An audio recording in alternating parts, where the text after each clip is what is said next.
Helen here with Eyes on the Game Sports, and I am here in front of Kings MMA, yes, the world-renowned gym, here with UFC 200 fighter, welterweight, and the Ultimate Fighter champion, Kelvin Gastelum. You must be super excited since the news broke, right, against you and Johny Hendricks? That's right. You're getting me all excited over here. Yeah. So what was your reaction? Because I won't tell you right now, but I did hear something. Well, about my reaction against the fight? Well, honestly, I was out of the country, and then I get the email, and my jaw just drops. And I'm looking at the email, UFC 200, Kelvin Gastelum versus Johny Hendricks, and it's, you know, I open, and my jaw is looking at I just dropped my jaw, you know, and my friend's like, "What's wrong with you?" I'm like, "Come here. Look at this." And then, like, he sees the fight, and I'm like, dude, I'm taking it. You know what I mean? This is a huge opportunity. I was super ecstatic, super excited, you know, for this opportunity. Now, your coach, John Walker, he told me you did a little bit of a salsa dance on a treadmill. Is that true? Yeah. Yeah, me and John have some fun together with our workouts sometimes. But, you know, sometimes it gets a little monotonous. So, yeah, we did a little workout. We get a little move on. Oh, let's see it. Now, Johny lost his last fight. He got knocked out for the first time by Stephen Thompson. What did you think about his fight when you watched it? You know what? I was expecting to see a different Johny. I mean, it seemed like he had stayed super disciplined throughout his whole camp, throughout his diet as well. So I was expecting to see the best version of Johny, but he came out very short, and Stephen Thompson impressed. And you know, I'm not one of those guys that gets really impressed by everybody, but I was really impressed by that win over Johny Hendricks by Stephen Thompson. So, you know, I'm just expecting the best Johny Hendricks there is. I can't expect that Johny Hendricks to show up, and I'm expecting the world champion Johny Hendricks to show up, you know. And for me, this is kind of like my title shot. This is my big opportunity, and so I plan on taking full advantage on it. Now, you have trained with Johny before, leading up to his title fight against Lawler. So is it a bit like weird for you now having to fight him? Well, you know, I've been in the game for a little bit now, and I've seen, you know, it is what it is. This is the fight game, and you're gonna run into people that you're gonna fight that you've trained with before, and this is an opportunity that I'm not gonna slip by. So it is a little weird, but at the same time, I got to be thinking about Kelvin Gastelum, you know, and not about Johny Hendricks. So at the end of the day, I took the fight, and then I take the fight very serious, you know. Yeah. Well, what holes in his game do you see that you have an advantage over him? Right. Well, I think he's a great fighter. Obviously, he's ripping people's heads off. He's a great wrestler. But I don't think he's progressed as a fighter. I think he's stayed, you know, as a great fighter. You know, he stayed he plateaued. I think, you know, as for me, I feel like I've been learning every day. You know, and the same fighter the fighter that trained with him 2 years ago is not the same fighter that is here now. You know, and I feel like I've just matured. I've grown, and just a lot better fighter now. Now, you did mention about like his diet and the weight cuts, and I know you've had your struggles too, moving to middleweight, now coming back down. How are you able to now get everything under control as far as diet? Like, who are you working with now? So now, my last fight, I worked with George Lawler, and that's what I've been working with, and I intend to continue working with him, you know. And the main thing was just for me is just staying lighter out of camp, you know.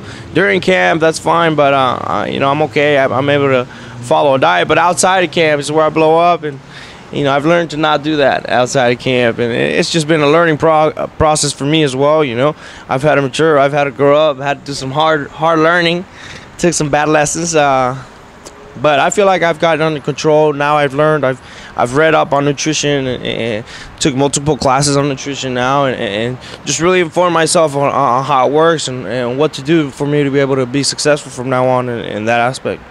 And it's already been 3 years since your debut. Yeah. Can you believe all the time, how fast it's flown by? You know what? I can't. You know, those Facebook memories brought back some crazy memories. I don't know if everybody's been watching those, but you know, it feels good. You know, not a lot of people say that they've been in the UFC for 3 years. You know, a lot of people go 0-2 or, you know, it's just a big accomplishment for me, and I know I still have a long road. And you're only 24. I'm only 24, so I'm still learning, you know, and I look at these guys at 30, 31, 32, where I'm like, I'm watching them, like, that's when I hit my prime, you know, and I'm not even halfway there, so I'm pretty excited about the future, you know. Well, I happened to notice on your Twitter account you were very excited for something this past weekend. Obviously Mother's Day, but something else. Canelo Alvarez, yeah. You're a big fan of his, right? Yeah, I'm actually a huge fan of his, and you know, I think that was a beautiful knockout. You know, he did a good job. He's a great Mexican fighter. He represents for the Mexican people, and you know, it's just a fighter that I admire. You know, hopefully I'm able to work with him sometime in the future. I would like to. Maybe leading up to your fight with Hendricks? Maybe not. Who knows? Because he's in San Diego, I think. But you know, right now for the next 2 months, I'm off the grid. You know, I'm gonna be training and just grinding over here. And do you think that Canelo should fight Triple G next? Yes, that is the fight to make next. Who would win? Ah, man, that's a hard one. I really like Triple G, but and Canelo. You know, it just kind of seems like the people are leaning a little more over to Golovkin than Canelo. But you're still Canelo. You know what? I'm not gonna say that right now. You know, because I actually really like Triple G. He's kind of been like an adopted Mexican. You know, I feel like if he goes to any Mexican party, then we'll crack open a beer for him and then hand him a plate of food. You know. Because the Mexicans like his style, you know? Yeah. Very fun. Well, something else that's been interesting going on in the boxing world and MMA, obviously Conor McGregor and Floyd Mayweather, I mean, they're still just rumors, but they have been very heavy in the media. Yeah, so what do you think about that? Oh, man, there could be many reasons for that. It could be just publicity. It could be rumors. It could be a real thing. They could be working together. Who knows? But it's interesting. It's cool to see where our sport is heading, and kind of see where it could lead. You know, and that's big money fights, and that's where I want to head to. You know, as well. Who would win if that ever happened? Oh, without a doubt, Mayweather. Without a doubt, Mayweather. He's the boxer. He's the world champion. He's just one of the best right now at what he does. So I believe Mayweather. But you know, it's just cool to see still where our sport is heading and where it can lead to. Now, McGregor's last fight was in welterweight, both he and Nate Diaz. Now, if they had a rematch, do you see it going the same way?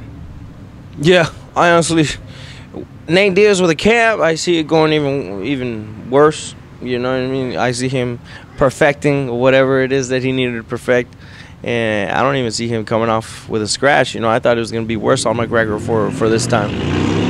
And lastly, I know before you've stated that you would want a rematch with Tyron Woodley, but he's getting the title fight with Robbie Lawler.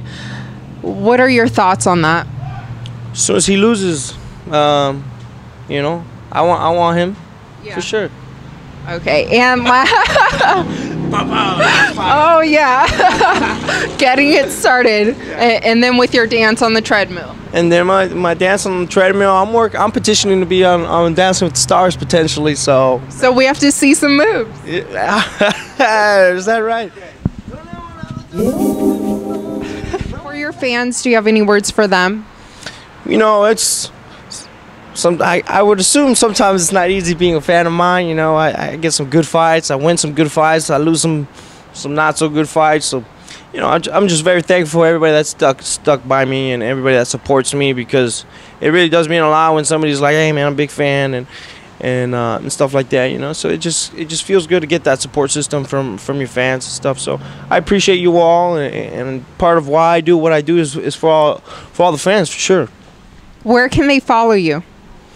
On Kelvin at Kelvin Gastelum on Twitter, and K Gastelum on my Instagram. I'm always on there the most on Twitter and Instagram, so you can check me out.